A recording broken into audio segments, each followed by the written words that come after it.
Béni sois-tu, Père éternel. Béni sois-tu, Seigneur Jésus-Christ. Béni sois-tu, Saint-Esprit. Père éternel, merci. Merci d'exaucer ma prière, car je sais qu'avant d'élever ma voix vers toi, pour te supplier de tourner ton regard de miséricorde vers moi, vers ton peuple créé à ton image, vers tous ceux et celles qui par ta grâce auront l'occasion de recevoir cette vidéo, cet audio. Seigneur Jésus-Christ, je sais déjà que dans ta grande miséricorde, tous nos péchés nous sont pardonnés. Et que toi-même, tu règnes dorénavant dans notre cœur pour guider nos pas dans ta sagesse, dans ton amour et sous ta protection divine. Sois béni maintenant et pour l'éternité des éternités. Toi, notre Créateur et Dieu, Père, Fils et Esprit Saint. Amen. Bonjour à tous, dans la paix du Christ. Mes bien-aimés, en Christ Jésus. Aujourd'hui, je vais vous parler d'un sujet important. Important pour chacun d'entre nous, parce qu'il s'agit de la trahison. Trahison, qui es-tu? Trahison, d'où viens-tu? Trahison, qu'engendres-tu?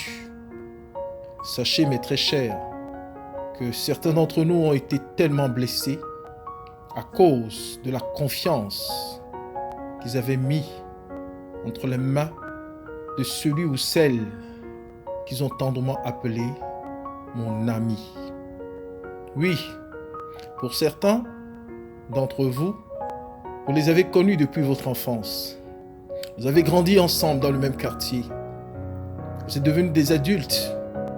Vous vous confiez à celui, à celle que vous considériez comme votre véritable ami. Puis un jour, patatras, que se passa-t-il? Celui-là même qui fut votre alter ego, parce que vous lui faisiez tellement confiance que vous lui racontiez tout de vous. Il savait même des secrets que votre mère ne savait pas. Il connaissait des choses sur vous que votre père ne connaissait pas. Celui-là, cet homme, cette femme, tout à coup, révéla sa vraie personnalité par la trahison. Et depuis que vous avez été trahi par cette personne que vous appeliez mon ami, ma copine, ma tendre amie, votre cœur s'est endurci. Votre cœur s'est tellement endurci que vous avez dorénavant la peur de faire confiance à nouveau. Et chaque fois qu'un bonheur vient frapper à votre porte, votre première réaction c'est « Qu'est-ce qu'il me veut? Qu'est-ce qu'il cache ?» Vous êtes sur la défensive, vous avez peur de vous faire avoir à nouveau, d'être trahi à nouveau. Vous ne savez pas comment vous débarrasser de cette peur qui a été engendrée par la trahison. Trahison qui a un nom. Trahison qui porte le nom de l'ennemi dont je ne veux pas nommer pour lui donner la gloire. C'est lui le père de la trahison. Puisque nous voyons dans Apocalypse, c'est écrit que dans le royaume du Père, il se rébella contre Dieu. Il l'a trahi. La confiance que l'Éternel, notre Dieu, avait mis en lui, en faisant de lui un ange de lumière. Malgré tout ce que l'Éternel, notre Dieu, lui a donné, malgré tout ce que Dieu a pris soin de lui combler. Dans la Bible, on nous dit qu'il avait des éclats d'émeraude, qu'il brillait, qu'il avait reçu tellement de grâce de Dieu. Et pourtant, celui-là même qui était paré d'or, qui était paré de diamants, de pourpre, de clarté, qui avait reçu de Dieu, de l'Éternel, notre Dieu, tellement de bénédictions, de grâce, fut le premier à trahir l'Éternel notre Dieu par envie. Il osa, par envie, jalouser le trône de Dieu et voulut aller s'asseoir sur ce trône. Mais il ne fut pas vainqueur. Il fut réprimé par l'archange Saint-Michel et son armée et fut chassé du royaume du Père. C'est lui le père de la trahison, mes bien-aimés. Par manque de discernement, plusieurs d'entre vous, moi y compris, qui vous parle au nom de Jésus-Christ. Lorsque j'étais encore un bébé spirituel, je n'avais pas encore appris à discerner, analyser. J'étais comme vous. Je fus aussi trahi. Plusieurs fois d'ailleurs.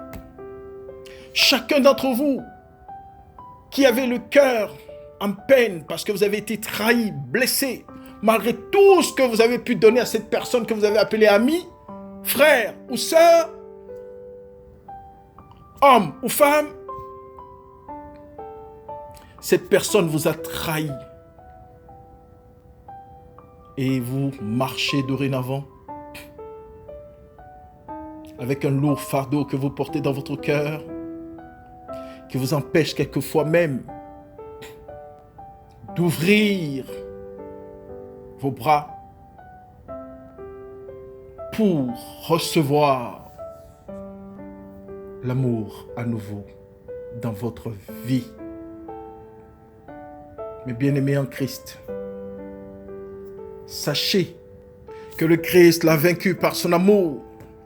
Et il n'y a que l'amour et le pardon qui puissent vous délivrer de cette amertume appelée trahison qui a germé en vous, porté des fruits appelés la défensive. Beaucoup d'entre vous qui ont été échaudés n'osent plus croire en l'homme avec grand H. Pour ceux qui sont célibataires, vous avez fait confiance à un homme. Et cet homme que vous avez aimé vous a trahi. Du coup, vous pensez que tous les hommes sont comme celui-là qui vous a blessé. Et vous décidez dorénavant de mettre autour de vous un mur impénétrable. Même lorsque celui qui peut vous rendre heureux vient frapper à votre porte, vous êtes figé par peur d'être à nouveau trahi. Trahison. Qui es-tu? Le mal. Sachez, mes bien-aimés, que la trahison a un nom. C'est le mal. Et comment peut-on vaincre le mal? C'est par l'amour et le pardon. Voilà pourquoi le Christ nous a enseigné dans le Notre Père de pardonner à ceux qui nous ont offensés, afin que nous aussi nous soyons bien-aimés en Christ. Vous qui êtes encore victimes, qui portez encore en vous ce lourd poids qui fait que vous n'avez plus confiance en personne. Dès cet instant, vous m'entendez. Brisez ces chaînes au nom de Jésus-Christ de Nazareth avec l'amour et le pardon. Pardonnez à cette personne. Pardonnez. Vous-même, vous verrez. Certains d'entre vous m'appelleront pour me dire que frère, grâce à ce message, j'ai pardonné à mon conjoint, j'ai pardonné à ma soeur, j'ai pardonné à mon cousin, j'ai pardonné à ma cousine, pardonné à mon père, j'ai pardonné à ma mère, à ma tante, à mon oncle, à mon copain, à mon ami, à ma nièce, etc., etc., etc. Et depuis que j'ai pardonné, je me sens légère, je me sens léger, je me sens bien, je me sens fort, j'ai envie d'y croire à nouveau. Je vous le dis, il n'y a que le pardon et l'amour qui peuvent réprimer cet esprit appelé trahison. Rappelez-vous, allons-y. Après la trahison du ciel, nous avons vu la trahison sur terre.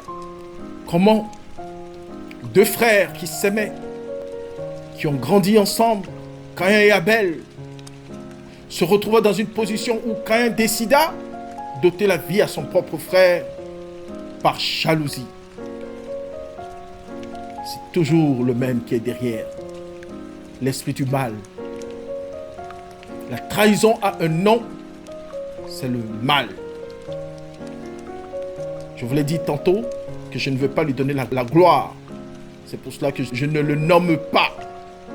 La gloire revient à l'Éternel notre Dieu, au Seigneur Jésus-Christ et à l'Esprit Saint, seul, devant lequel tout genou fléchit, dans les cieux, sur terre, sous terre, dans les enfers, dans l'humanité tout entière, qu'on le veuille ou non. Soyez bénis abondamment, mes bien-aimés en Christ, et rappelez-vous d'une seule chose: Dieu nous aime tellement qu'il nous a tout enseigné par Jésus-Christ, son Fils bien-aimé. Pardonnez-vous les uns les autres. Ne restez plus dans cet état de déception, de trahison, de souffrance. Pardonnez. Et vous verrez que l'homme de votre vie viendra frapper à votre porte. Vous verrez que la femme de votre vie viendra frapper à votre porte. Vous verrez que le collègue idéal qui vous permettra d'avancer dans votre service, dans votre travail, dans votre lieu de commerce, d'emploi, etc., viendra. Vous verrez que vous aurez la paix du cœur. Pardonnez. Pardonnez, mes bien-aimés. Pardonnez. Pardonnez. Pardonnez, pardonnez, pardonnez. Au nom de Jésus-Christ, comme le Seigneur lui-même nous a pardonné. Pardonnez-vous les uns les autres. Et vous verrez que l'esprit de trahison sera vaincu dans votre vie.